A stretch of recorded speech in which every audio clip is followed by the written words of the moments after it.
Sean todos bienvenidos una vez más a este canal de YouTube donde estamos empezando un curso desde nivel A1. En esta ocasión especial vamos a hablar de un tema muy importante que es la conjugación de verbos en tercera persona. Es muy fácil conjugar los verbos en inglés ya que solamente tomamos el verbo y le agregamos el pronombre y ya está. Para conjugar los verbos es un poco diferente cuando estamos hablando de las terceras personas. ¿Cuáles son las terceras personas? Si se están preguntando cuáles son las terceras personas, son he, she, and it.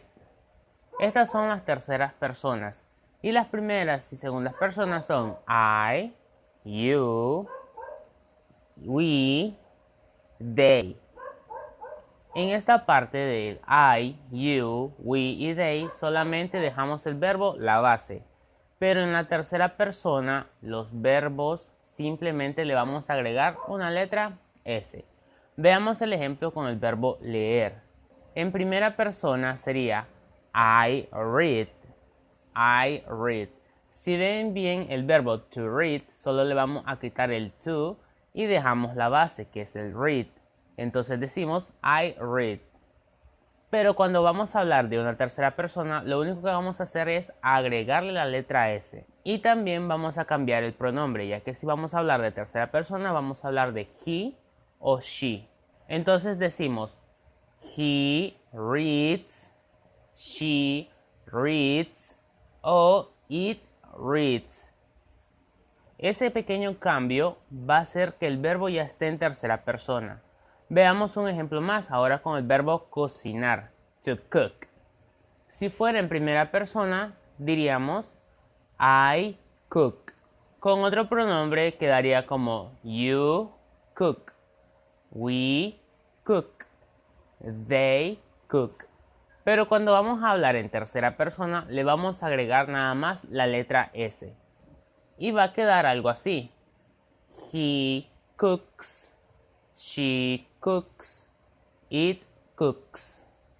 Siempre la pronunciación de la letra S al momento de hablar en tercera persona es muy importante al momento de estar hablando. Ahora ya vimos esta primera parte, pero también existen verbos y algunas excepciones muy importantes, como por ejemplo cuando el verbo termina con la vocal O. Veamos un ejemplo con el verbo to go, el verbo ir. Cuando combinamos el verbo to go en primera persona, quedaría I go. Si hablamos en segunda persona, you go. Pero cuando vamos a hablar en tercera persona es un poco diferente, ya que la regla dice que cuando terminan en la vocal O, vamos a agregarle ES.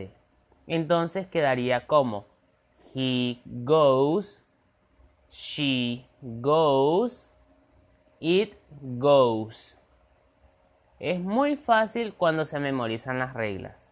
Otra regla que tenemos al momento de las terceras personas es cuando terminan en CH. Cuando terminan en CH también le vamos a agregar ES. Por ejemplo, con el verbo to teach, enseñar, to teach.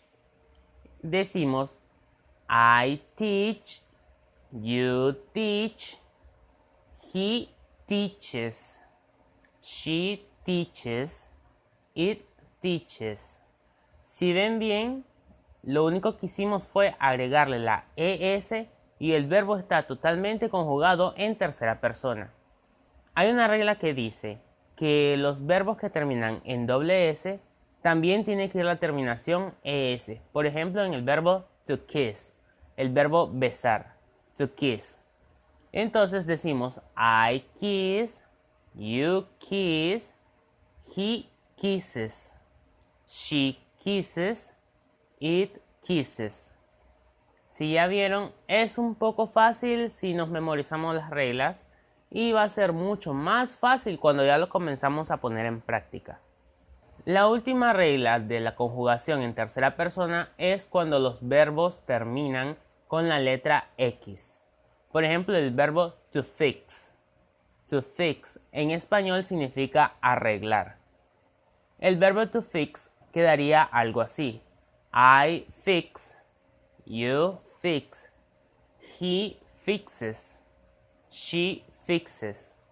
En todo caso, lo más difícil de los verbos cuando realmente los vamos a conjugar en español, ya que en nuestro idioma natal siempre cambia totalmente todo.